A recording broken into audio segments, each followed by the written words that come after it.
Selamat datang di Saling Silang Pikiran. Belakangan ini kan heboh ya soal aturan baru pemerintah untuk tenaga honorer. Rencananya mereka semua ini akan diangkat menjadi pegawai pemerintah dengan perjanjian kerja atau PPPK. Tapi statusnya paruh waktu. Nah, kebijakan ini langsung bisa dibilang memicu reaksi yang terbelah. Di satu sisi ada sedikit harapan lah karena akhirnya ada kejelasan status. Tapi di sisi lain yang suaranya jauh lebih kencang ini adalah gelombang kekecewaan besar dari para honorer di lapangan. Mereka merasa ini bukan solusi. Kekecewaan itu sangat bisa dimengerti. Tentu, setiap perubahan besar, apalagi yang menyangkut nasib jutaan orang, ya pasti akan menimbulkan kecemasan. Tapi penting sekali untuk kita bedah kerangka besar di balik kebijakan ini. Kenapa sih langkah ini yang diambil? Ini bukan keputusan yang sederhana. Betul. Dan itulah yang akan kita diskusikan hari ini. Pertanyaan utamanya sebenarnya begini, apakah skema PPPK paruh waktu ini benar-benar sebuah langkah penyelamatan yang realistis untuk jutaan honorer? Atau ini cuma status semu, sekedar tempelan di atas kertas yang sama sekali tidak menyelesaikan akar masalah kesejahteraan mereka? Di sini, saya akan coba menyuarakan keraguan dan kegelisahan para honorer yang merasa kebijakan ini tidak adil. Dan saya akan mencoba menjelaskan dari sisi regulasi. Saya akan memaparkan kerangka hukum dan logika di balik kebijakan ini sebagai sebuah langkah transisi yang suka tidak suka memang harus diambil untuk mencegah situasi yang jauh lebih buruk. Dari perspektif saya, yang juga merupakan gema dari ribuan suara honorer, kebijakan ini tuh terasa seperti memberi status ASN tapi rasa honorer. Mereka dijanjikan status, tapi esensi penderitaan mereka tidak berubah. Coba deh kita dengarkan keluhan yang paling sering muncul, ini saya kutip dari forum-forum mereka. Kami ini perawat di rumah sakit, guru di sekolah, kerja dari pagi ketemu sore, bahkan sering lembur. Beban kerja kami penuh, tapi kenapa kami hanya akan digaji sebagai pekerja paruh waktu? Status boleh ASN, tapi kalau nasib dan dapur masih sama seperti honorer, buat apa? Pertanyaan ini nusuk sekali kan? Tanpa ada jaminan yang jelas kapan mereka bisa menjadi PPPK penuh waktu, status baru ini terasa seperti janji kosong. Menggantung, tidak pasti, dan hanya memperpanjang penantian. Anggap ini sebuah fase penyelamatan darurat. Kita harus ingat konteks hukumnya dulu. Undang-Undang ASN nomor 20 tahun 2023 itu sangat tegas. Per Desember 2024, instansi pemerintah dilarang total merekrut tenaga honorer. Artinya, status honorer yang ada saat ini akan menjadi ilegal. Mereka ada di area abu-abu yang sangat rawan. Nah, kebijakan PPPK paruh waktu ini adalah cara untuk menyelamatkan status mereka agar legal di mata hukum. Tujuannya satu, memberikan mereka nomor induk pegawai atau NIP. NIP ini bukan sekedar angka, ini adalah tiket masuk resmi ke dalam sistem kepegawaian negara. Ini seperti KTP mereka sebagai aparatur negara gitu loh. Mungkin ini pil pahit. Tapi pil ini harus ditelan untuk mencegah skenario terburuk, PHK massal jutaan orang. Saya mengerti soal tiket masuk dan legalitas itu, tapi kita tidak bisa mengabaikan kenyataan di lapangan. Dilema kerja penuh gaji separuh ini bukan sekedar keluhan ya, ini adalah realitas ketidakadilan yang mereka alami setiap hari. Bagaimana mungkin ini bisa dianggap adil? Coba bayangkan seorang tenaga kesehatan di puskesmas pedalaman, atau guru di sekolah negeri yang muridnya banyak. Jam kerja mereka tidak akan berkurang 1 menit pun. Mereka tetap harus melayani masyarakat secara penuh. Kenapa pengorbanan dan dedikasi mereka seolah tidak diakui secara proporsional dalam penggajian? Ini terasa seperti eksploitasi yang dilegalisasi oleh negara. Itu pertanyaan yang sangat krusial. Dan jawabannya terletak pada skala prioritas dalam situasi darurat. Landasan hukumnya ada di Keputusan Menteri PAN RRB nomor 347 tahun 2024. Di sana ada 2 prinsip utama yang tidak boleh dilanggar. Pertama, tidak boleh ada PHK massal. Kedua, tidak boleh ada pengurangan penghasilan dari yang mereka terima saat ini sebagai honorer.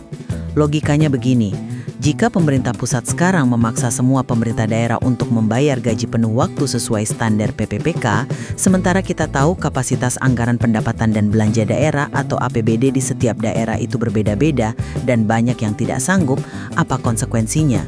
Satu-satunya jalan keluar bagi Pemda adalah menghapus formasi itu. Artinya, PHK. Sebentar, tapi bukankah itu masalah pengelolaan anggaran? Kenapa bebannya harus selalu dilimpahkan ke pundak para honorer? Mereka yang sudah mengabdi bertahun-tahun dengan gaji minim, sekarang harus menanggung lagi akibat keterbatasan anggaran daerah. Tepat. Ini masalah fiskal yang kompleks. Tapi UU ASN memberikan tenggat waktu yang tidak bisa ditawar. Per Desember 2024, status mereka harus jelas. Jadi, pemerintah pusat dihadapkan pada dua pilihan yang sama-sama sulit. Satu, memaksakan gaji penuh dengan resiko jutaan orang kehilangan pekerjaan. Atau dua, amankan dulu status dan pekerjaan mereka dengan NIP, dengan gaji yang setara honorer saat ini, sambil menunggu kapasitas fiskal daerah membaik. Pilihan kedua, meskipun pahit dan terasa tidak ideal, adalah yang paling realistis untuk menyelamatkan pekerjaan mereka sekarang. NIP ini adalah jaminan perlindungan hukum pertama. Dari fondasi inilah, perjuangan untuk menjadi penuh waktu bisa dimulai secara legal saat anggaran tersedia. Oke, saya bisa melihat dilema itu. Tapi mari kita bahas dampak psikologisnya. Bagi para honorer, ini terasa seperti ilusi status. Mereka bilang begini, oke, kami dapat NIP, lalu apa? Di satu sisi, status mereka memang naik di atas kertas, mereka bukan lagi honorer. Tapi di sisi lain, kewajiban mereka justru bertambah berlipat ganda. Mereka sekarang harus tunduk pada semua aturan administrasi ASN yang, ya ampun, rumit. Harus mengisi laporan kinerja harian di aplikasi BKN, lapor SKP, bahkan ada yang harus lapor LHKPN. Semua itu sama seperti ASN penuh waktu. Tapi hak dan kesejahteraan mereka tidak berubah sedikit pun. Ini kan terasa seperti beban baru tanpa imbalan yang setara. Status di atas kertas tapi penderitaan tetap nyata. Saya melihatnya dari sudut pandang yang berbeda. Apa yang Anda sebut sebagai beban administrasi baru itu justru merupakan sebuah langkah maju yang sangat strategis. Ini adalah konsekuensi logis dari sebuah masa transisi. Dengan diakuinya mereka sebagai PPPK, meskipun paruh waktu, legalitas mereka menjadi jelas. Artinya, sumber penggajian mereka tidak lagi berasal dari pos-pos anggaran yang abu-abu, seperti dana taktis atau dana BOS yang sering tidak menentu. Sekarang, penggajian mereka tercatat dan terpantau langsung oleh sistem pemerintah pusat. Tapi, apakah itu sepadan dengan kerumitan birokrasi yang harus mereka hadapi setiap hari? Justru disitulah letak kuncinya. Mengenai kewajiban mengisi kinerja di sistem BKN, itu bukan sekedar beban, itu adalah alat bukti. Mengapa? Karena itu menciptakan track record digital yang solid atas kinerja mereka.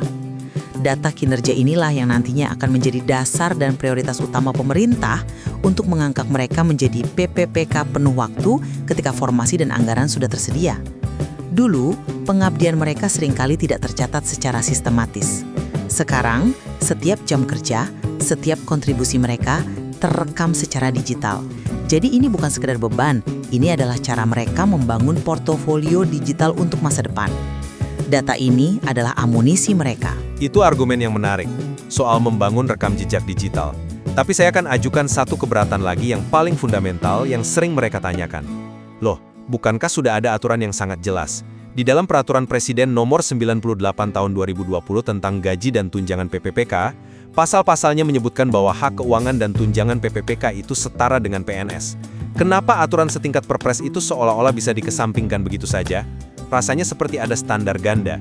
Untuk ASN lama aturannya A, untuk kami yang baru diangkat ini aturannya B. Itu argumen yang sangat kuat, dan secara teks memang benar. Perpres 98 2020 adalah aturan umum atau dalam istilah hukum disebut lex generalis. Namun dalam ilmu hukum, kita mengenal sebuah asas yang fundamental, yaitu lex specialis derogat legi generalis. Artinya, aturan hukum yang bersifat khusus akan mengesampingkan aturan hukum yang bersifat umum. Kebijakan PPPK paruh waktu ini adalah sebuah lex specialis, aturan khusus yang dirancang spesifik untuk kondisi darurat penataan non-ASN selama masa transisi di tahun 2025. Tapi bukankah itu bisa jadi presiden yang berbahaya? Artinya hak-hak fundamental pekerja yang sudah diatur di level Perpres bisa dianulir kapan saja dengan dalih kebijakan khusus atau situasi darurat. Di mana batasannya? Apa jaminannya ini tidak menjadi kebiasaan baru untuk menekan hak-hak ASN? Pertanyaan itu sangat krisis, dan jawabannya ada pada sifat dari kebijakan ini sendiri. Batasannya adalah ruang lingkup dan waktu. Kebijakan ini dirancang dengan tanggal kedaluarsa. Ini bukan untuk menciptakan kasta baru ASN secara permanen. Ini adalah kebijakan temporer yang spesifik untuk menangani satu masalah, menyelamatkan status jutaan tenaga honorer sebelum tenggat waktu UU ASN. Tujuannya adalah untuk menyeberangkan mereka melewati jembatan regulasi yang akan runtuh pada Desember 2024. Setelah mereka berhasil menyeberang dan kondisi anggaran memungkinkan untuk pengangkatan penuh waktu, maka aturan umum, yaitu Perpres 98 2020, akan berlaku kembali sepenuhnya bagi mereka. Jadi, ini bukan standar ganda, melainkan penerapan instrumen hukum yang berbeda untuk situasi yang benar-benar luar biasa. Saya bisa melihat logika hukum di baliknya. Penjelasan soal lex specialis dan kondisi darurat itu memang memberikan gambaran yang lebih utuh. Tapi saya tetap berpegang bahwa logika itu belum menjawab rasa ketidakadilan yang fundamental di lapangan. Sebuah solusi yang legal tapi terasa eksploitatif bagi mereka yang menjalaninya, tetaplah sebuah masalah besar yang belum terselesaikan. Namun, saya juga melihat satu celah positif. Mungkin NIP yang mereka terima itu, meski belum mengubah kesejahteraan mereka hari ini, bisa menjadi pegangan hukum yang jauh lebih kuat untuk menuntut perbaikan nasib dan status penuh waktu di kemudian hari. Sesuatu yang tidak mereka miliki selama menjadi honorer. Tepat sekali. Itulah inti dari semuanya.